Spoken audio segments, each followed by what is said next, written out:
Good afternoon, thank you very much for joining us again at Rooftop Housing Group. I'm John Rockley, Head of Communications and Marketing. We're here for a question and answer session with Group Chief Executive Boris Worrell.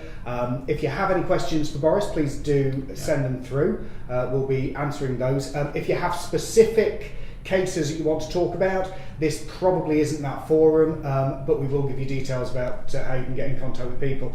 And you can add your questions to the bottom of this once we've posted the video after we've been live on Facebook Live.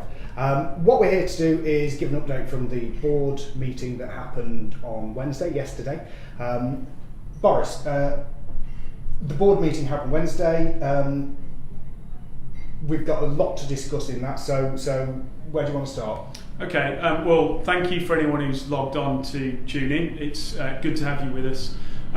Before we start, John, I want to apologise for an issue that some of you may have seen on the Eastern Journal today, where a couple of our customers have been out without hot water for a number of weeks, Brian and Sheila. As the report says, we apologise for that. It's not good enough. We do get things wrong. A lot of the time, most of the time, we get things right, and it's important we do. But I think where we don't get things wrong, it's important we acknowledge that, try and learn from that. So sorry, we got that wrong, and we need to do better. So just wanted to get that out of the way and clear before we go on to the board meeting. So one of the things we did talk about yesterday at the board meeting was the repair service, which is delivered by our partners Fortis Property Care, who are now within the wider platform housing group. And we had the new director of property there, and indeed one of their board members, to talk about some of the changes we and they want to implement going forward to improve the service. And there's a range of ideas we're discussing with them, because we know that repairs is the number one driver of what makes our customers happy or satisfied. So that was a really useful discussion.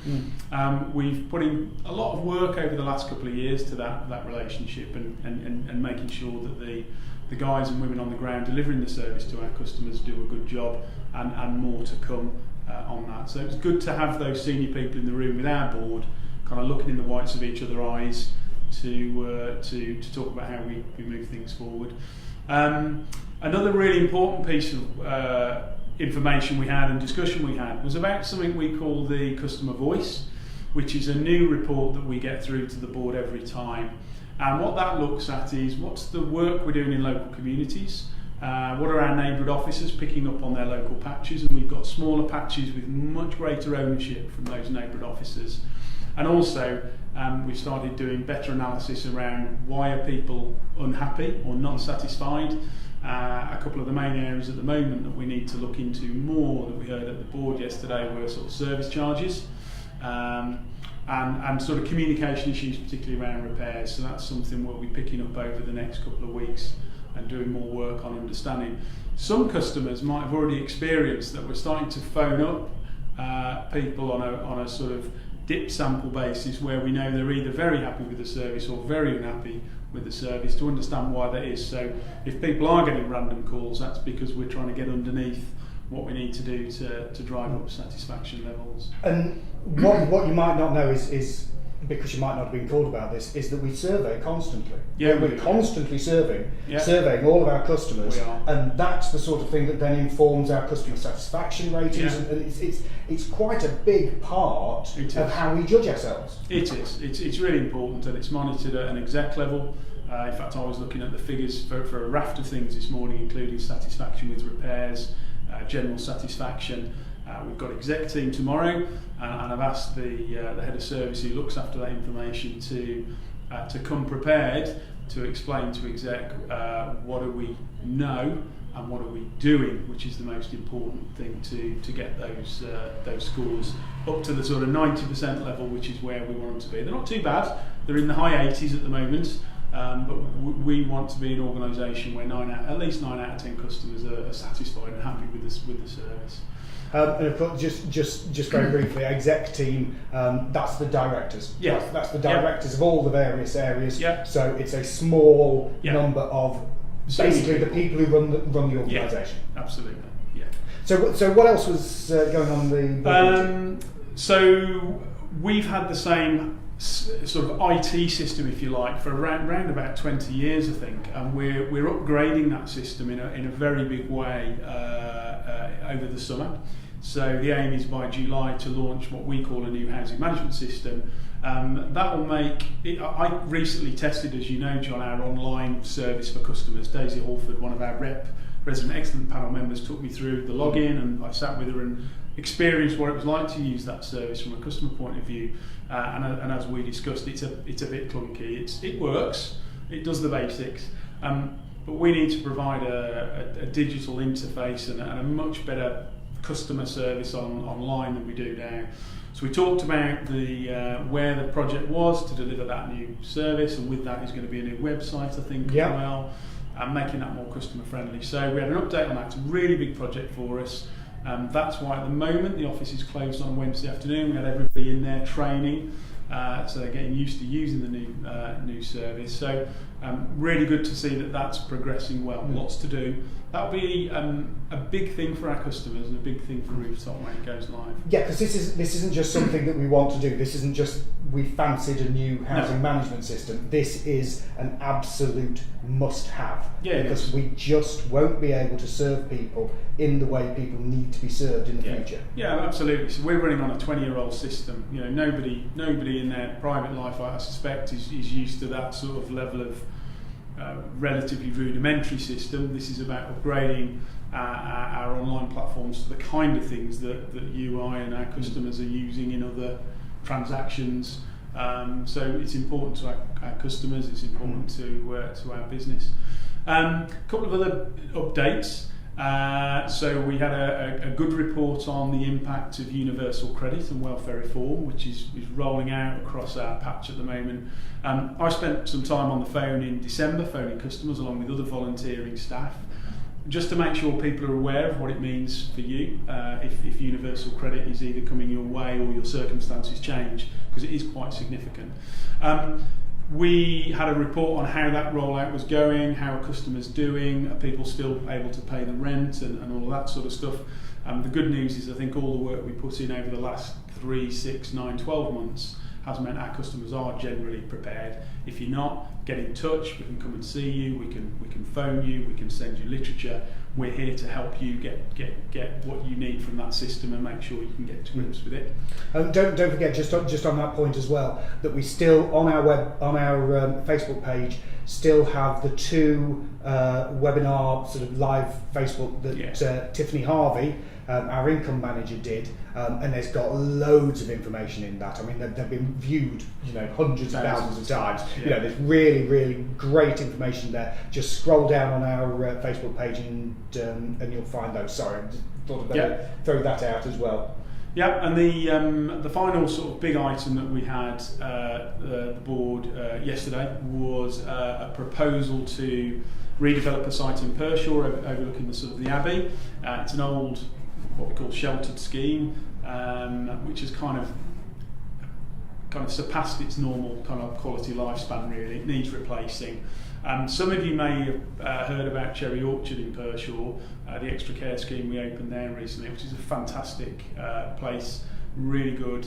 I've been over there quite a lot and do some lovely stuff there, like bringing the local school kids in to You loved that session, didn't you? I loved that session. I did. I really like it, and they interact with the older people there, and it brings them alive. And I've spoken to a number of our customers there, or their relatives, and it's really transformed their lives. So we had a proposal to the board yesterday to take that old sheltered scheme and basically completely redevelop it as what we call an extra care scheme, which will house around with about 50 homes on it, and we'll have communal areas, and we'll be able to bring those sort of activities into that, and something we can all really be proud of, and the community can be proud of, and a place where people are really going to want to live. So that got sort of outline approval for the board.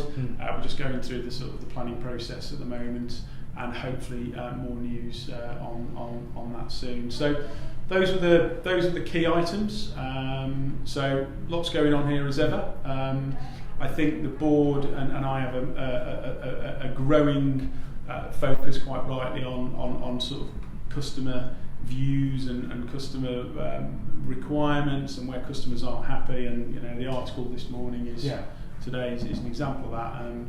So I think that's good, and it's important we're open and transparent, and these conversations are part of that. So. Yeah, and of course we've got quite a few people watching. If you do have a question that you want to put through to Boris, just pop it in the comments. And like I say, if you're watching this on sort of catch-up TV on your +1 button, if you're seeing this a bit later, put your question in the comments underneath this video, and we will make sure that we answer any of those questions that are put through. One question that we did have through earlier on is from one resident saying, I would like complaints procedure. I've made a complaint last year and never had responses to emails or phone calls. Very poor service. Yeah, so we've looked into that, and I'm satisfied. There's been a number of responses, a lot of responses actually. So we've had a lot of interaction with that particular customer. It's fine to sort of challenge us on that. There's always things we can do better. I think what I would say more generally is that exec, and now the board, are monitoring the numbers of issues which are raised, service issues we call them, and often they can be just I need a fence replacing, or can you clarify something, or whatever it is, up to people who are not happy about something. So we get that information and we get a breakdown of where those issues are, and it gives us a sense of where we might need to sort of improve things or look at processes.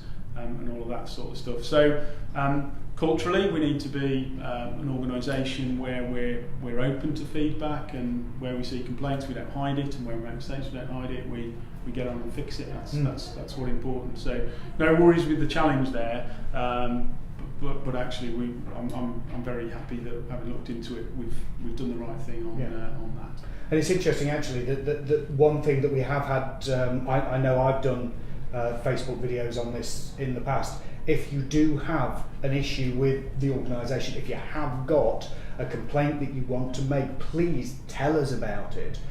Sometimes we see complaints coming through on social media, on Facebook, on Twitter, and it might be the first time we've had formal contact about a particular complaint. Without letting us know, we can't do anything about it, can we? Yeah, the normal point of call has got to be your neighbourhood officer, and my experience of the men and women out there who are out on the patches, generally most of them are doing a really good job most of the time. So do contact them, and there is an escalation procedure.